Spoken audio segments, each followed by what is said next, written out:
श्री स्वामी समर्थ सर्वांना तुमच्या सर्वांचं अगदी मनापासून खूप खूप स्वागत आहे आपल्या आणखी एका नवीन छोट्याशा व्हिडिओमध्ये। तर मैत्रिणींनो, आजच्या व्हिडिओमध्ये आपण पाहणार आहोत टाकाऊ कपड्यांचा वापर करून टिकाऊ अशी वस्तू कशी बनवायची किंवा हे टिकाऊ असं ऑर्गनायझर कशा पद्धतीने बनवायचं।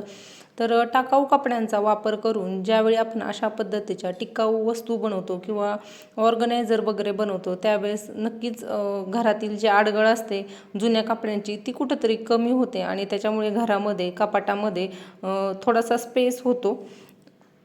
जी टाकाऊ कपडे असतात ती बाहेर फेकून देण्यापेक्षा किंवा घरात तशीच वर्षानुवर्षे ठेवण्यापेक्षा आपण अशा पद्धतीचे सुंदर असे ऑर्गनायझर त्या कपड्यांपासून बनवू शकतो। तर हे ऑर्गनायझर मी माझ्यासाठी बनवलेलं आणि मग म्हटलं चला त्याचा व्हिडिओ शूट करून तुमच्यासोबत शेअर करूया, जेणेकरून ज्या मैत्रिणींच्या घरामध्ये देखील अशा पद्धतीची टाकाऊ कपडे असतील किंवा आहेरात आलेले शर्ट पीस असतील जे की थोडेशा हलक्या क्वालिटीचे असतात, त्याच्यामुळे आपण इतरांनाही देत नाही आणि घरामध्ये ठेवून विनाकारण कपाटामध्येही अडगळ वाढते। तर अशाच कपड्यांपासून आपण हे सुंदर ऑर्गनायझर बनवू शकतो। तर चला आपण बघूया हे ऑर्गनायझर मी कशा पद्धतीने बनवलेलं आहे। तर बघा, नेहमीप्रमाणे मी हे ऑर्गनायझर बनवण्यासाठी अगदी घरातीलच वस्तूंचा वापर केलेला आहे। त्याचं कारण की ज्या मैत्रिणी गावाकडे राहतात, म्हणजे गावापासून ज्या मैत्रिणींचं घर थोडंसं लांब असतं, कुठे शेतामध्ये वगैरे किंवा वाड्या वस्त्यांवरती, त्यांना फोम वगैरे अवेलेबल होत नाही किंवा नॉनवोन वगैरे अवेलेबल होत नाही। तर त्या मैत्रिणींना देखील अशा पद्धतीचं ऑर्गनायझर बनवता यावं यासाठी मी या ठिकाणी गोणीचा वापर केलेला आहे। तर अशा पद्धतीची गोणी गावाकडे मैत्रिणींना इझिली अवेलेबल होईल, त्याच्यामुळे मी या गोणीचा वापर केलेला आहे।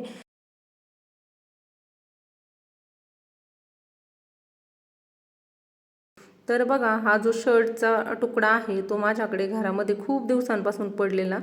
तर तो तुकडा आहे 28 इंच रुंदीचा आणि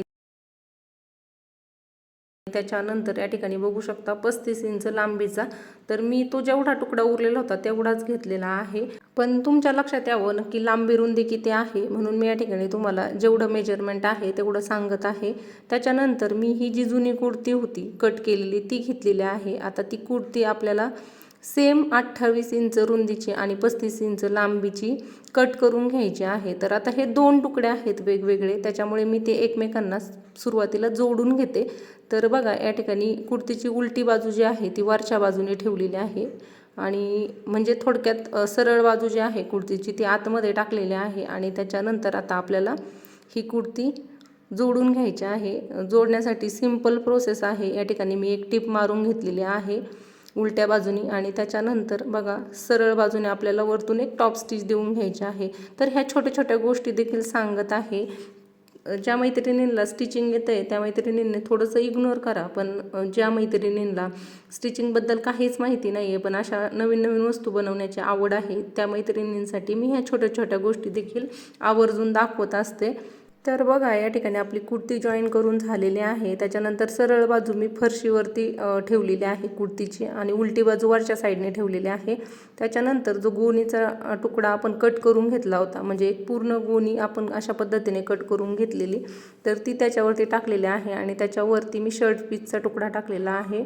शर्ट पीसची सरळ बाजू वरच्या साईडला येईल अशा पद्धतीने ठेवलेली आहे आणि त्याच्यानंतर बघा, व्हिडिओमध्ये मी ज्या पद्धतीने दाखवते त्या पद्धतीने आपल्याला क्विल्ट करून घ्यायचं आहे। तर क्विल्ट करायचं म्हणजे काय, तर हे तिन्ही जे कपडे आहेत म्हणजे खालचं अस्तर जे आहे कुर्तीचं ते, त्याच्यानंतर गोणीचा जो तुकडा आहे तो आणि त्याच्यानंतर वरती आपण मेन फॅब्रिक म्हणून जो शर्टचा तुकडा वापरलेला आहे तो एकमेकांना जोडून घ्यायचा आहे। ज्या पद्धतीने आपण गोधडी स्टिच करतो 2-2 इंचाचा अंतर सोडून जशा टिपा मारतो त्याच पद्धतीने आपण ह्या तिन्ही तुकड्यांना 2-2 इंच अंतर सोडून किंवा 4-4 बोटाचा अंतर सोडून टिपा मारून घेतलेल्या आहेत आणि त्याच्यानंतर आपण एक्स्ट्राचा जो कपडा होता, एक्स्ट्राची जी गोणी होती ती कट करून घेतलेली आहे। तर मी अशा पद्धतीनेच क्विल्टिंग करत असते आणि क्विल्टिंग करून झाल्यानंतर मी एक्स्ट्राचा कपडा कट करून घेत असते, जेणेकरून तो व्यवस्थित आपल्याला क्विल्ट करता येतो। तर तुम्हाला जसं सोपं वाटतं त्या पद्धतीने तुम्ही क्विल्ट करून घेऊ शकता। तर बघा, आपला या ठिकाणी कपडा क्विल्ट करून झालेला आहे आणि क्विल्ट करून झाल्यानंतर आपली जी रुंदी आहे ती 28 इंच इतकी भरत आहे। त्याच्यानंतर लांबी जी आहे ती ज्यावेळेस आपण सुरुवातीला घेतली होती कपड्याची ती 35 इंच होती, पण फिल्ड करून झाल्यानंतर 34 इंच इतकी भरत आहे. त्याच्यानंतर या ठिकाणी आपल्याला लागणार आहे चेन आणि रनर्स. तर आपल्याला हे ऑर्गनायझर बनवण्यासाठी फक्त बाहेरचं जे मटेरियल लागतं ते म्हणजे चेन, रनर आणि दोरा. दोरा तर प्रत्येकाच्याच घरी असतो. चेन आणि रनर आपल्याला टेलरिंगच्या शॉपमध्ये अगदी इझिली कुठेही मिळून जातं. चेन लावताना आपल्याला बघा मेन फॅब्रिकची जी सरळ बाजू आहे त्याच्यावरती चैनीची सरळ बाजू ठेवून अशा पद्धतीने वरच्या साईडने एक टिप मारून घ्यायची आहे. त्याच्यानंतर दुसरी जी चेन आहे त्याची ती काढून घ्यायची आहे आणि अपोजिट साईडला आपल्याला जशी इकडची चेन लावलेली आहे अगदी त्याच पद्धतीने सरळ बाजूवरती चैनीची सरळ बाजू ठेवून वरतून टिप मारून घ्यायची आहे. मी व्हिडिओमध्ये दाखवते अगदी त्याच पद्धतीने. त्याच्यानंतर बघा मैत्रिणींनो, आपल्याला मी ज्या पद्धतीने व्हिडिओमध्ये दाखवलं अगदी त्याच पद्धतीने दोन्ही बोटांच्या साहाय्याने चेन उलट्या बाजूने फोल्ड करायचे आहे आणि वरच्या साईडने आपल्याला टॉप स्टिच देऊन घ्यायचे आहे.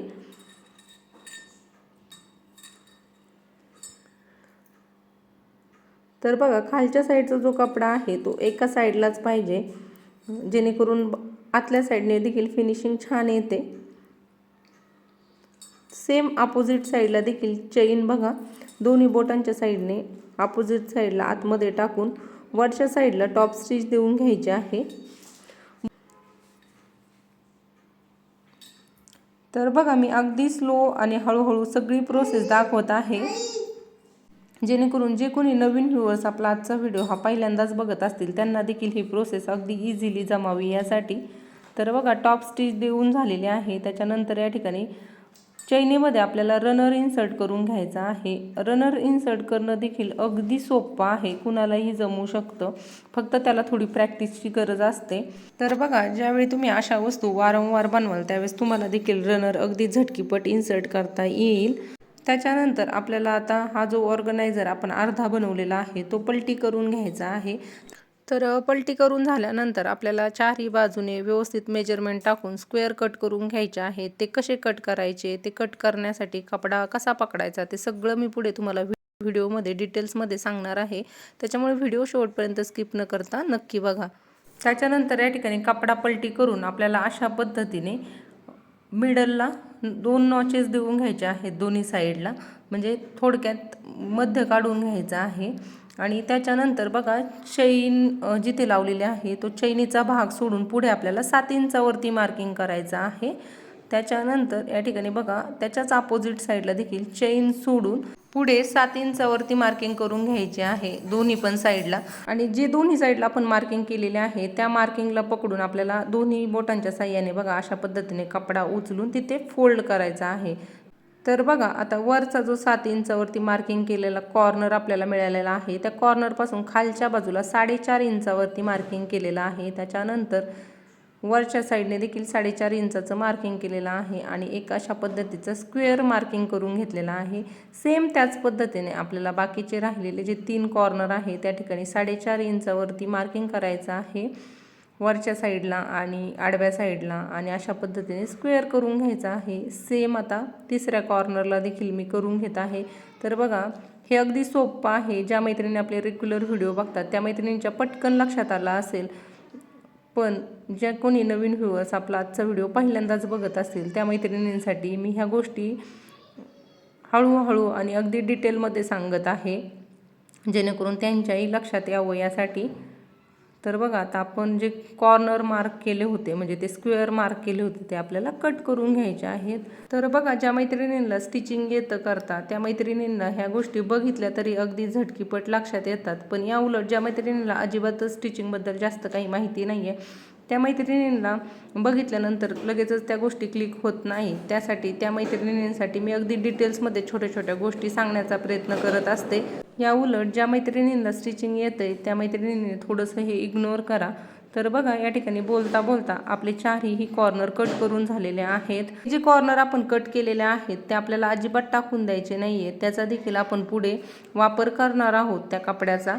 तर तो कसा काय मी ते पुढे व्हिडिओमध्ये तुम्हाला सांगेलच. तर या ठिकाणी बघा आता आपल्याला जो एक्स्ट्राचा कपडा आहे तो कट करून घ्यायचा आहे, म्हणजे थोडक्यात एकसारखा करून घ्यायचा आहे. चेन वगैरे कट करून घ्यायची आहे आणि दोन्ही साईडला टिप मारून घ्यायची आहे. तर बघा या ठिकाणी मी दोन्ही पण साईडला टिप मारून घेतलेली आहे. ज्या ठिकाणी तुम्हाला मी आता दाखवलं त्या ठिकाणी. आणि त्याच्यानंतर बघा हा शर्टचा थोडासा कपडा माझ्याकडे एक्स्ट्रा होता, तोच कपडा मी या ठिकाणी वापरत आहे. तर बघा थोडासा आपलं हे ऑर्गनायझर फिनिशिंगला छान दिसावं यासाठी मी या ठिकाणी अशा पद्धतीने कपडा डबल फोल्ड करून आतल्या बाजूने जॉईन करून घेतलेला आहे. तर अशा पद्धतीने कपडा जॉईन केल्याचे 2 फायदे आहेत. एक पहिला फायदा म्हणजे आपण जी वस्तू बनवतो ती फिनिशिंगला छान दिसते, आणि दुसरा फायदा म्हणजे जर कपड्याचे जर धागे वगैरे निघत असतील तर त्या कपड्याचे अजिबात धागे वगैरे निघत नाही. तर हे 2 फायदे आहेत हा कपडा जॉईन करण्यापाठीमागं. त्याच्यानंतर बघा आपण जे स्क्वेअर कट केले होते 4.5 इंचाचे, तर ते आपल्याला अशा पद्धतीने दोन्ही बोटांच्या साहाय्याने पकडून या ठिकाणी टिप मारून घ्यायची आहे. तर पुन्हा एकदा दाखवते बघा, अशा पद्धतीने आपल्याला तो कपडा पकडायचा आहे आणि तिथे टिप मारून घ्यायची आहे. तर त्या ठिकाणी टिप मारताना आपल्याला 2-3 टिपा मारून घ्यायच्या आहे. या ठिकाणी व्हिडिओमध्ये तुम्हाला मी एकच टिप मारताना दाखवलेला आहे, कारण व्हिडिओ खूप मोठा होईल यासाठी. पण मी त्या ठिकाणी 2-3 टिपा मारून घेतलेल्या आहेत. तर ज्या मैत्रिणींच्या लक्षात आलं नसेल त्या मैत्रिणींना पुढे मी पुन्हा एकदा दाखवते हा कॉर्नर आपल्याला कशा पद्धतीने पकडायचा आहे. तर बघा जे आपण 4 कॉर्नर कट करून घेतले होते, म्हणजे स्क्वेअर शेपमध्ये जे आपण 4 कॉर्नर कट करून घेतले होते, ते 4ही कॉर्नर आपल्याला अशा पद्धतीने पकडून या ठिकाणी टिप मारून घ्यायची आहे. तर जसं मी आधी व्हिडिओमध्ये सांगितलं त्या पद्धतीने या ठिकाणी आपल्याला 2-3 टिपा मारून घ्यायच्या आहे, जेणेकरून हा पाऊच किंवा हे ऑर्गनायझर ज्यावेळेस आपण मटेरियल भरतो त्यावेळेस उसवलं नाही पाहिजे, मजबूत बनवून तयार व्हायला पाहिजे यासाठी. तर बघा या ठिकाणी अशा पद्धतीने आपल्याला हा कॉर्नर पकडायचा आहे बघा 2 बोटांच्या साहाय्याने, आणि तिथे टिप मारून घ्यायची आहे. तर हे वारंवार सांगते कारण की एखादी गोष्ट बनवताना एक छोटीशी स्टेप जरी समजली नाही तर मग इथपर्यंत केलेली मेहनत सगळी वायाला जाते. त्याच्यामुळे अगदी छोट्या छोट्या गोष्टी डिटेल्समध्ये आणि डबल मी माझ्या व्हिडिओमध्ये तुम्हाला सांगत असते.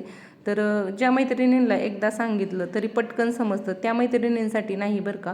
पण या उलट अशा काही मैत्रिणी असतात की त्यांना काही गोष्टी लगेच लक्षात येत नाही, कारण त्यांना स्टिचिंगबद्दल एवढं माहीत नसतं. त्या मैत्रिणींसाठी मी ह्या गोष्टी वारंवार सांगत असते. तर बघा या ठिकाणी आपले 4ही कॉर्नर स्टिच करून झालेले आहेत.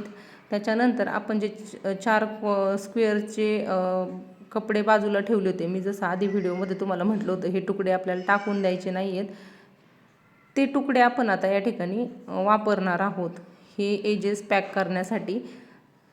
तर बघा आता थोडे थोडे धागे निघलेले आपल्याला दिसत आहेत त्या कॉर्नरला. ते धागे निघू नयेत आणि फिनिशिंगला आपलं ऑर्गनायझर छान दिसावं यासाठी आपल्याला अशा पद्धतीने डबल फोल्ड करून या ठिकाणी कपडे लावून घ्यायचे आहेत 4ही पण कॉर्नरवरती. आणि ते लावण्याआधी आपल्याला एकदा ऑर्गनायझर जो आहे तो सरळ बाजूने चेक करून घ्यायचा आहे, व्यवस्थित सगळीकडे टिपा मारलेल्या आहेत का, कुठे मेन फॅब्रिक आपलं टिप मारताना राहिलेलं तर नाही आहे ना. तर ह्या सगळ्या गोष्टींची आधी आपल्याला काळजी घ्यायची आहे, चेक करून घ्यायचं आहे. आणि त्याच्यानंतरच एजेस आपल्याला पॅक करून घ्यायचे आहे, जेणेकरून आपल्याला नंतर हे सगळं उसवत बसायला लागत नाही. जर कपडा वगैरे निसटलेला असेल, मेन फॅब्रिक वगैरे निसटलेला असेल तर जेव्हा आपण अशा पद्धतीचे ऑर्गनायझर किंवा पर्स वारंवार स्टिच करतो त्यावेळेस आपल्याला ह्या सगळ्या गोष्टी सारखं चेक करण्याची आवश्यकता पडत नाही. पण जर तुम्ही पहिल्यांदाच अशा पद्धतीचं ऑर्गनायझर स्टिच करत असाल तर नक्की अशा छोट्या छोट्या गोष्टींची खात्री आधी करून घेत जा, आणि त्याच्यानंतरच फायनल जे काम आहे पाऊचचं किंवा ऑर्गनायझरचं किंवा पर्सचं ते करत जा, जेणेकरून आपला चुकलेलं काम निस्तरायला लागणारा जो वेळ आहे तो जास्तीचा लागत नाही. तर या ठिकाणी बघा ऑर्गनायझर आपलं बनवून तयार झालेलं आहे. हे ऑर्गनायझर बनवून झाल्यानंतर या ठिकाणी मी वॉश करून घेतलं, ते बाहेर सुकायला घातलं, आणि सुकून झाल्यानंतर या ठिकाणी मी आता त्याच्यामध्ये किती कपडे बसतात काय ते तुम्हाला दाखवणार आहे. तर बघा आता हे आपण टाकाऊ कपड्यापासून टिकाऊ वस्तू बनवलेली आहे, त्याच्यामुळे मी पहिल्यांदा ते वॉश करून घेतलं व्यवस्थित आणि त्याच्यानंतरच आता त्याच्यामध्ये कपडे टाकणार आहे. तर कपाटामध्ये बघा एक कपडा ज्यावेळेस आपण घ्यायला जातो त्यावेळेस बाकीचे पण कपडे बऱ्याचदा खाली येतात, आणि अशा वेळेस जर अशा पद्धतीचे ऑर्गनायझर जर आपण बनवले आणि त्याच्यामध्ये जर कपडे ठेवले तर निश्चित ज्यावेळेस आपण कपाट उघडतो त्यावेळेस जे कपडे सगळे खाली येतात ते कपडे खाली येत नाही, व्यवस्थित कपडे आपल्याला ऑर्गनाईज करून ठेवता येतात. तर बघा अगदी कमी मिनिटांचा व्हिडिओ होता, त्याच्यामुळे जास्तीत जास्त माहिती मी तुम्हाला ह्या व्हिडिओमध्ये देण्याचा प्रयत्न केलेला आहे. त्याच्यामुळे खूप फास्ट प्रत्येक गोष्ट मी सांगत होते. तर या ठिकाणी बघा, ह्या ऑर्गनायझरमध्ये आपल्या एवढ्या साड्या बसत आहेत, जवळजवळ 10 साड्या याच्यामध्ये बसलेल्या आहेत. तर ऑर्गनायझर बनवण्याच्या अजून वेगवेगळ्या खूप पद्धती आहेत, पण हे अगदी सोप्या पद्धतीचं ऑर्गनायझर आहे. आणि याला जर तुम्ही बेल्ट वगैरे लावले तर याच्यापासून बॅग देखील बनवून तयार होऊ शकते. तर इथून पुढच्या येणाऱ्या व्हिडिओमध्ये वेगवेगळ्या पद्धतीचे ऑर्गनायझर देखील मी कशा पद्धतीने बनवतात ते देखील तुम्हाला नक्कीच दाखवण्याचा प्रयत्न करेल. तर बघा, हे ऑर्गनायझर पकडण्यासाठी तुम्ही दोन्ही साईडने बेल्ट देखील लावू शकता, जेणेकरून ते पकडायला, कॅरी करायला अगदी इझी होईल. आणि सोबतच वरच्या साईडने लेफ्ट अँड राईट साईडला टॉप स्टिच देखील देऊ शकता, पण मी या ठिकाणी दिलेली नाही आहे. पण ज्या गोष्टी मी माझ्या वस्तूमध्ये केलेल्या नसतात त्या गोष्टी देखील मी तुम्हाला प्रत्येक व्हिडिओमध्ये सांगत असते, जेणेकरून मी बनवलेल्या वस्तूपेक्षा तुमची बनवलेली वस्तू अगदी सुंदर बनवून तयार व्हावी असं मला वाटतं. तर बघा, अशा पद्धतीचे टाकाऊ कपडे तुमच्या घरात असतील तर तुम्ही पण नक्की अशा वस्तू बनवा.